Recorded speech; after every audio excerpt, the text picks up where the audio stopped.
Ho, ho, ho, Merry Christmas. Oh, wait. Oh. It's not Christmas yet. Are you sure? I've heard a lot of Christmas I know there's songs. a lot of Christmas decorations up around here. Mic up, son. They can't hear you. Howdy. Feels so official.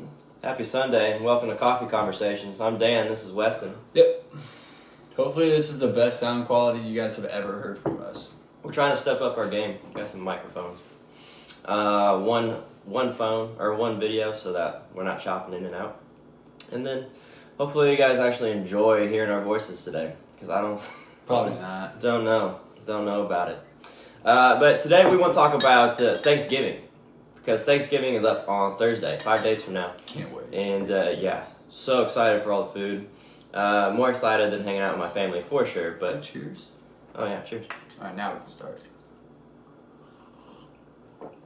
Coffee conversation. No, I'm excited about hanging out with my family, but really excited about the food and about football as well. So we're gonna talk about some tips, a few tips on how to eat the Thanksgiving food, enjoy it, and not put on the extra fluff. Right.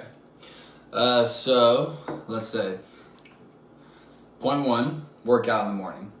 Big one, right? Yeah, so, Dan has this analogy of your body being a furnace, and it's actually a very good one. So you need to rev it up. You need to get that machinery working so that when you do indulge and you eat that food, it's going to go to good use. Big one. Say a little bit of resistance training and cardio. Definitely resistance training, absolutely. Sometimes cardio just makes me more hungry, and then I eat more. But, when you can deplete those glycogen stores that you do during resistance training, then that's going to open up space to put glycogen back in. Mashed potatoes and pie, all that stuff. It's nothing to be afraid of, but you definitely can't abuse it. It has to be, you have to eat it responsibly, which is what we're going to talk about. Mm-hmm. That's all it is. It's just eating responsibly, because a lot of times we see all that food on the table and it looks so damn good, and you just kind of lose it, and you can go on and you want all of it, right? So, you know what? We want you to do some of that, right? But you're also allowed to be able to do that a lot better if you work out before, because like Weston said, now it's got some place to go. It's going to go to good use, and that's what we want. We got to go work out before, whether it's cardio or resistance training. We're big resistance training advocates, but we do a little bit of cardio here and there. And depends on the time of year. Mostly summertime. But a workout in general before Thanksgiving, that's how you gotta go. What's up, Surrey gang? Surrey with the big deadlift yesterday. Surrey's ready for Thanksgiving food after Hell deadlift. yeah, he is. So tip number one, work out before. Tip number two, enjoy the food. Just enjoy the food. And that's actually the most important thing. Enjoy Thanksgiving food. That's what it's all about. It's about hanging out with family and enjoying food for one day of the year. Yeah. And this kind of comes back to the 80-20 thing. Like, you can break up 80-20 in many different ways, which we've done before.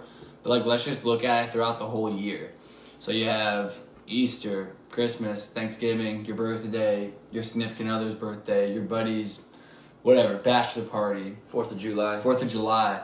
So if you're, good 80% of the year during those normal Monday through Thursdays where you don't really have an excuse to go out and binge or eat a bunch of food, then when those holidays and those special occasions come around, they're your 20%. And you should indulge. And like he's saying, actually think about the food and be conscious of what you're eating. Because and I've done it, the absolute worst thing is when you just go on autopilot and you stuff your face. And then your stomach's out to here, and you still gotta eat dessert, and you're not even thinking anymore. It's disgusting automatic binging of food.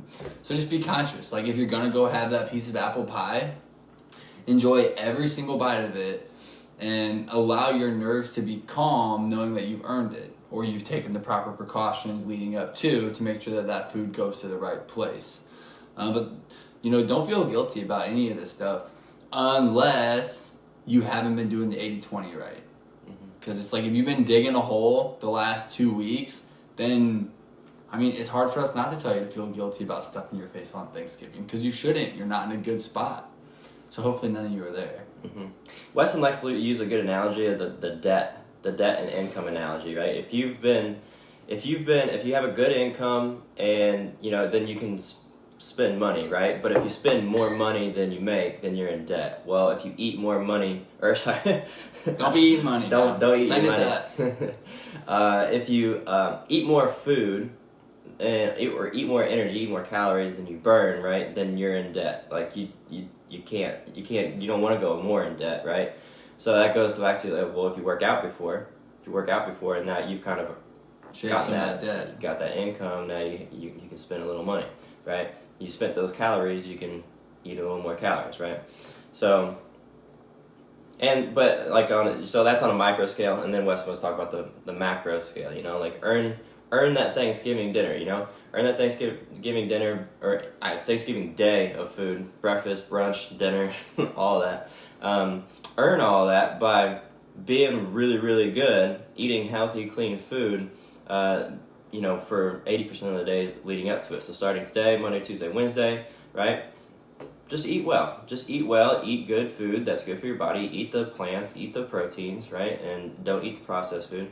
And then when Thursday comes around, your body's going to be itching for that nice, good, what we got? Mashed sweet potato pie, it's refeed to a T. It's refeed to a T. That's now, right. For those of you out there that are a little bit more advanced or strong-willed, you can also go low carb for the next 3 days, Monday, Tuesday, Wednesday, and then your body's going to be very receptive of all of those goodies.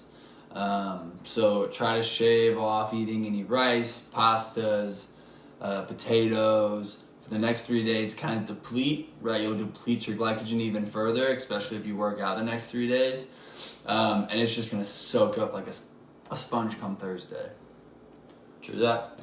Now that can be kind of hard. Like if you're not used to doing the no carb or the low carb, it can be difficult. So advisory there. Then you just end up binging probably. But yeah, if you're advanced, that's how to do it. If you're not advanced, if you've never done carb cycling before, don't do that. Yeah, I'll start today. Tip number 3. So it's another preparation type thing, I guess. Tip number 3. Fill up your plate, just eat one plate. You don't need seconds, okay? And you kind of thinking about, we love this 80-20% rule because it can work on so many levels. Eat till you're 80% full, okay? So let's say, the food on your plate is you got your stuffing, you got your turkey, you got your mashed potatoes, maybe some green beans on there too. That's a pretty typical Thanksgiving dinner. Just have your plate, right? Make sure it's not overflowing, right? And eat your food. That's a great Thanksgiving meal. I'm not going to tell you not to eat that. That's exactly what I'm going to be eating, right? Weston's going to be eating relatively the same thing, right? But the key is to not overstuff yourself because then that's how you end up in a food coma on the couch and then you're not talking to your family anyway, unless that's what you were going for. Then you might be onto something.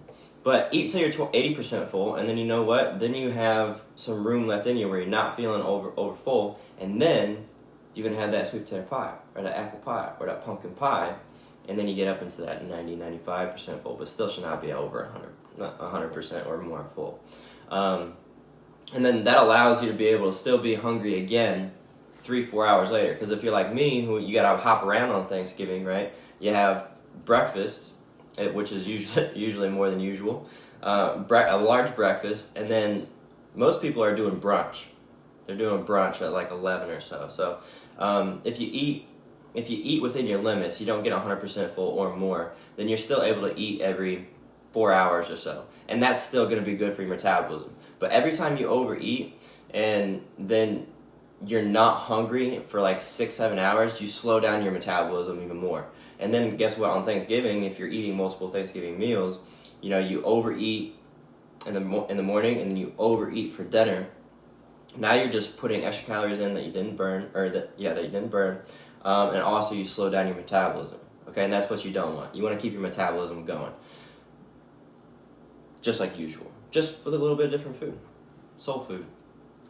Yeah, that can really throw off the eating schedule, big time. So don't eat until you're uncomfortable. It's his 80-20, and then if you could eat 80%, then you have 15% for food or for dessert, and then you still have 5% capacity until you're absolutely full. Just don't stuff your face. We all know that feeling. It's terribly uncomfortable. And then that is one step closer to regretting what you ate instead of being conscious of what you ate and enjoying it, which is what our second key point was. Really, it's the first key point. That's the whole thing, honestly. Enjoy it, but take precautions and do it responsibly and intelligently, right? And I think really that's it. I think that's the only three things that we need to worry about, right? Because it's, eat whatever food that you want, just eat responsibly. Only eat 80% full and work out before. And there you go. That's all you really need. And be smart in the days leading up to. Don't accumulate more debt. Try to get out so that when you do crush that Thanksgiving food, even if it puts you back a little tiny bit, you're not deeper in the hole. You're right on the surface where, Friday comes and you're right back onto it. Yep. And then, get right back on track. Get right back on track. You probably have leftovers. Great, you have leftovers. But, now you're right back into the normal eating sequence of, eating every 3.5, 4 hours. And you only eat 80% full, right? And you're back to working out in the gym. And then, boom, everything's fine. Everything's good. You just take that one day, enjoy it to the fullest, right back to work. And then Christmas comes, and then we'll have the same conversation then. Yeah. So, yeah, that's probably it. Good? Good. If you're good, I'm good. If you're good, we're good. Reach out to us if you have any questions. Drop your question in the comment. We'll reach out to you. Or send us a message. We're all open to having a conversation. But I'm Dan. This is Weston. We're Athletic Aesthetics. We love everything weightlifting and health and nutrition. We've been coaching for 6 years apiece, so that's 12 years total. I've been lifting since I was 14. Weston's been lifting since he was 18. We have quite a bit of experience doing this thing. All right, so thanks for tuning in. We'll be back again next time. This is Coffee Conversations. Out. Have a great Sunday, guys. Peace. And happy Thanksgiving. Yeah. Enjoy that grub.